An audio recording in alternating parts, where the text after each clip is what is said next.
Halo teman-teman semua yang cantik-cantik dan ganteng-ganteng. Gimana kabarnya nih? Semangat gak sih hari ini? Semangat dong pastinya. Iyalah anak muda masa nggak semangat gitu ya. Harus bersemangat dong, bergairah gitu. Oke, langsung aja perkenalkan. Aku Claudia Beatrix Cempaka. Kalian bisa panggil aku Cempaka. Aku adalah mahasiswa Fakultas Psikologi Universitas Tanpa Dharma Yogyakarta. Di sini aku akan ajak teman-teman nih bahas sedikit tentang apa sih kecemasan itu, apa sih anxiety itu. Teman-teman dapat lihat nih di slide-nya. Udah pernah dengar nggak sih anxiety itu apa? Pasti pernah, karena apalagi anak-anak zaman sekarang pada update gitu. Nah, kita akan bahas lebih lanjut nih tentang anxiety. Mungkin teman-teman pernah ngalamin gitu. Oke, kita masuk di sini yang akan aku bahas adalah tentang definisinya, jenis dan aspeknya, faktor-faktornya, dampaknya, intervensi atau cara mengatasinya, dan kesimpulan. Oke, yang pertama itu definisinya. Nah, ada menurut beberapa ahli, itu kecemasan merupakan perasaan khawatir yang berlebihan dan tidak jelas, juga merupakan suatu respon terhadap stimulus eksternal maupun internal, dari luar ataupun dari dalam, yang menimbulkan gejala emosional, kognitif, fisik, dan tingkah laku. Itu menurut Baradero pada tahun 2015. Ada juga kecemasan ini adalah kondisi suasana hati yang berorientasi masa depan yang terkait dengan persiapan untuk kemungkinan peristiwa negatif yang akan datang. Nah, itu menurut Barlow pada tahun 2016. Ada juga yang mengatakan bahwa kecemasan ini didefinisikan sebagai respon individu terhadap ancaman nyata atau potensial yang dapat membahayakan homeostasis mereka. Nah, respons ini dapat mencakup gejala fisiologis dan perilaku. Itu menurut Garcia and O'Neill pada tahun 2021. Ada juga yang mengatakan bahwa kecemasan juga dapat melumpuhkan dan menyebabkan tekanan emosional yang serius nih, terutama jika muncul tanpa ancaman yang dapat diidentifikasikan secara objektif. Nah, dari pengertian itu tadi dapat kita simpulkan bahwa kecemasan ini merupakan perasaan khawatir yang berlebihan terhadap suatu stimulus yang tidak jelas dari dalam diri kita maupun dari luar diri kita yang sekiranya dianggap mengancam atau membahayakan. Nah, kecemasan ini dapat diasumsikan sebagai manifestasi konflik intrasikis atau dalam diri kita yang kekhawatirannya terhadap hal-hal yang belum pasti adanya nih. Responnya ini keadaan dalam kecemasan bisa berbentuk psikologis, fisiologis, dan perilaku karena ditandai dengan atau ditandai dari perubahan dorongan, gairah, harapan, aktivasi hormon-hormon tubuh, dan manifestasi perilaku. Jadi kadang kita cemas tuh karena itu nggak tahu ya, kadang kita bingung kita tuh cemas gara-gara apa sih? Kok bisa cemas sih gitu? Nah, kalau kecemasan dari psikologis itu misalnya perasaan kita, emosional kita. Kalau fisiologis misalnya kita jantungnya berdegup cepat, keringat dingin, dan seperti sebagainya. Seperti itu. Lanjut, kita masuk ke apa sih jenis-jenis dan aspek kecemasan itu. Nah, kita lihat nih teman-teman. Menurut Freud, nah Freud itu adalah ahli psikologi ya dalam psikodiagnosa, di mana menurut beliau ada tiga, yaitu kecemasan realitas atau objektif. Apa sih itu? Nah, ini merupakan respon dalam menghadapi ancaman dari luar atau hal-hal yang tidak diinginkan karena inner worlds yang berisi fantasi-fantasi, perasaan, ingatan, dinamika, pengalaman yang berpengaruh pada cara kita berpikir di situasi, di suatu situasi. Inner worlds itu kayak dunia batin kita gitu ya.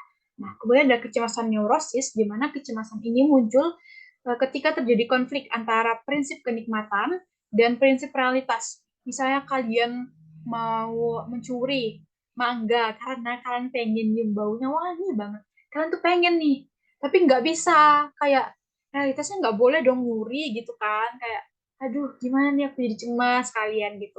Kemudian ada juga yang tentang kecemasan moral, di mana ini muncul sebagai hasil antara tadi prinsip kenikmatan dan sama prinsip moral. Nah, prinsip moral ini kayak nilai-nilai dalam sosial. Misal kalian tadi mau curi mangga, tapi kan kalau dipikir-pikir mencuri itu dosa. Kalian bisa malu kan, bisa merasa bersalah. Nah, ketika itu konflik, kalian akan menjadi cemas. Seperti itu. Dan juga ada aspeknya menurut Gail Westart pada tahun 2006, yang itu pertama kognitif, pikiran, di mana individu berpikir dan mempersepsikan sesuatu hal yang dapat membuatnya cemas. Dia kalian tuh, jangan kalian deh, kita itu kadang mikirin hal-hal yang sebenarnya nggak belum tentu terjadi gitu, tapi udah kita pikirin dan buat kita cemas. Jadi buat perhatiannya terganggu, konsentrasinya buruk, jadi pelupa, salah dalam memberikan penilaian, dan bingung. Kemudian ada afektif, di mana afektif ini adalah perasaan dan emosional kita. Contohnya kita bisa jadi mudah terganggu, tidak sabar, gelisah, tegang, gugup, ketakutan, merasa bersalah, dan merasa malu. Ada juga konatif, di mana ini adalah perilaku yang dapat disebabkan juga oleh kognitif dan afektif. Nah, contohnya tremor. Nah, jadi tadi misalnya ketika kalian disuruh maju ke depan, kalian mikir, aduh aku nggak bisa. Terus kalian akhirnya deg-degan. Dan membuat kalian jadi tremor nih, bicaranya jadi cepat. Terus kayak, aduh aku nggak bisa gitu. Jadi kalian menghindar. Begitu. Kemudian juga kalian bisa menarik diri dan lari dari masalah. Kemudian kalian juga bisa, sering nggak sih kayak misalnya tiba-tiba, kok aku terkejut gitu ya dengan situasi itu. Nah, kita masuk sekarang nih. Tadi udah kita bahas tentang jenis dan aspek. Sekarang kita bahas faktor-faktor ya terjadinya kecemasan itu apa aja sih?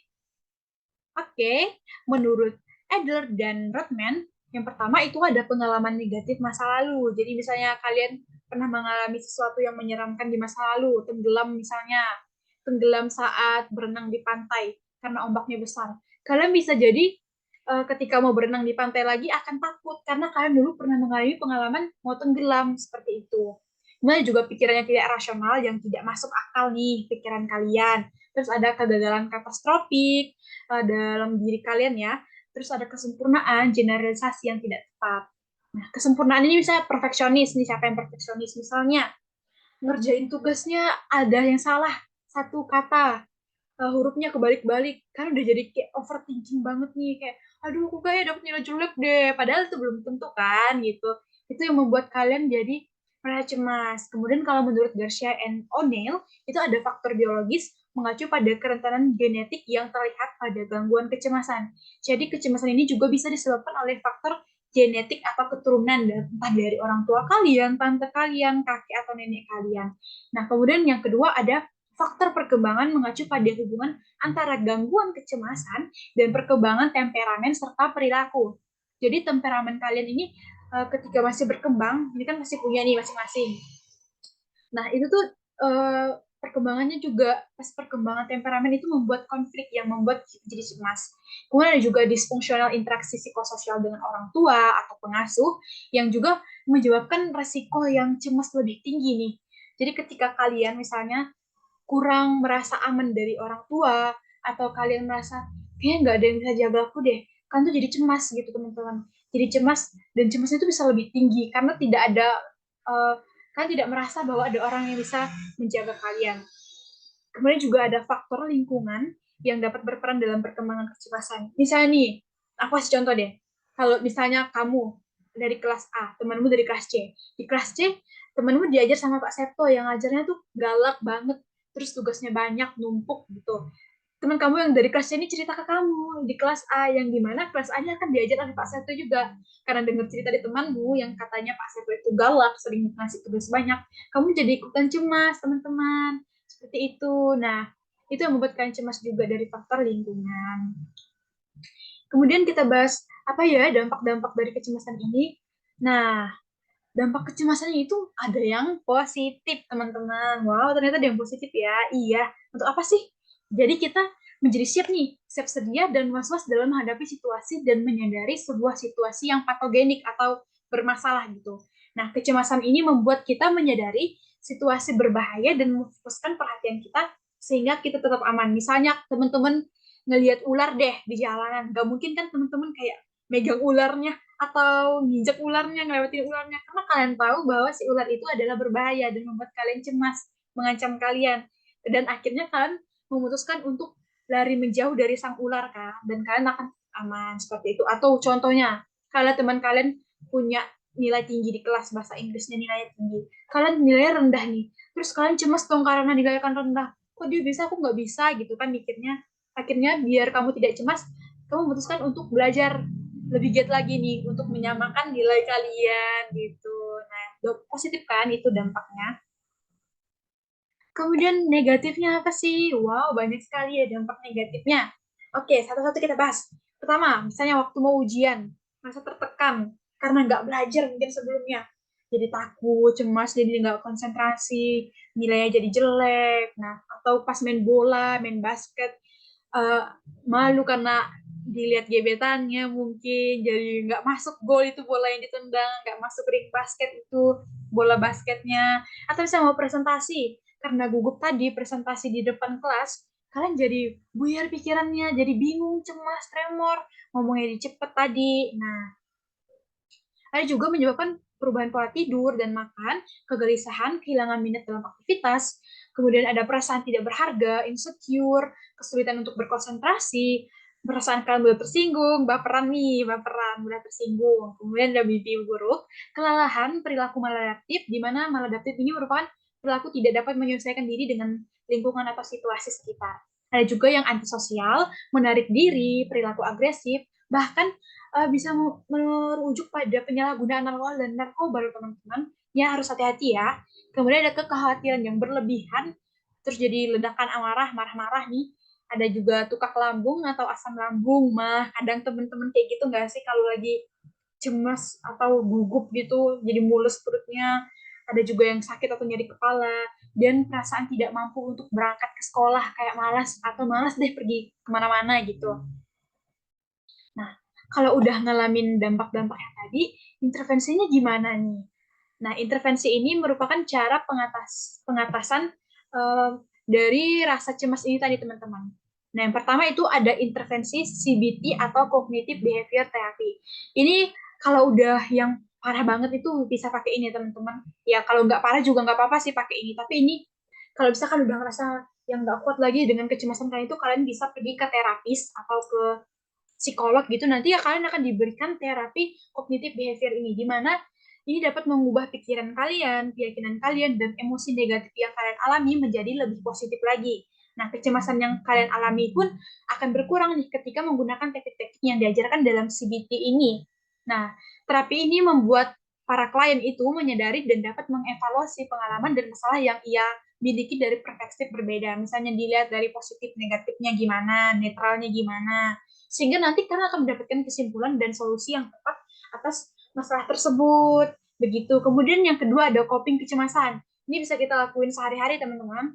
Dimana apabila kita mengalami ketakutan, kegelisahan, kecemasan, orang kita itu tidak harus hanya merasakan bahwa aku cemas, tapi kita harus mempelajari aku cemas karena apa, aku harus bisa mengendalikannya gimana, kita harus memiliki upaya untuk mengurangi kecemasan itu. Nah, bentuk-bentuk strategi coping ini mengambil peran secara aktif untuk meminimalisir besarnya masalah yang menimbulkan kecemasan atau problem focus coping dan berfokus pada emosi untuk mengurangi tekanan emosional dalam menghadapi masalah atau emotional focus coping. Misalnya teman-teman tahu kalau besok mau presentasi gitu, kan malamnya harus bisa belajar dulu, mungkin kayak gitu, belajar presentasi atau ngomong di depan kamera biar kalian besoknya lebih bisa mengendalikan kecemasan itu seperti itu. Nah, jadi dari semua ini tadi dapat kita simpulkan kalau si kecemasan ini merupakan keadaan khawatir yang berlebihan banget. Terus ini berasal dari stimulus atau rangsangan yang biasa tidak jelas, yang nggak tahu nih sebabnya apa, dan dianggap membahayakan dan mengancam individu serta manifestasi dari konflik intrasikis dalam diri kita antara kalian atau diri kita dengan kekhawatiran kita tersebut. Nah, terus tadi juga terdapat tiga kecemasan menurut Freud, yaitu ada kecemasan realistik, neurosis, dan kecemasan moral. Nah, ada juga aspek-aspek kecemasan yang melibatkan kognitif, itu tadi pikiran, afektif, itu tadi perasaan dan emosional, ada juga konatif atau perilaku. Nah, kecemasan juga disebabkan oleh faktor dari genetik, tuh lingkungan juga, dan dinamika perkembangan seseorang, sehingga kecemasan juga terbentuk secara dinamis.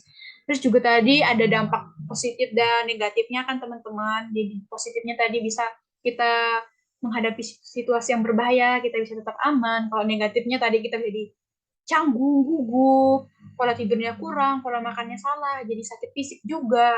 Nah, itu kan bahaya. Jadi teman-teman harus bisa nih mengatasi kecemasan itu. Nah, tadi caranya gimana? Kalau udah berlebihan tadi bisa pakai ke terapis atau psikolog. Nanti dikasih terapi perilaku dan pikirannya atau CBT, Cognitive Behavioral Therapy, dan juga bisa menggunakan coping mekanisme di mana kalian mengendalikan dan meminimalisir kecemasan kalian itu sendiri. Jadi teman-teman, ini semua semoga dapat membantu teman-teman ya dan menambah informasi untuk teman-teman. Dan semoga kalian bisa semakin semangat dan mengatasi kecemasan kalian dalam menghadapi situasi. Seperti itu. Terima kasih udah mau mendengarkan aku ngomong dari awal sampai akhir. Terima kasih banget. Terima kasih atas perhatiannya. Bye-bye. Thank you ya guys. Terima kasih.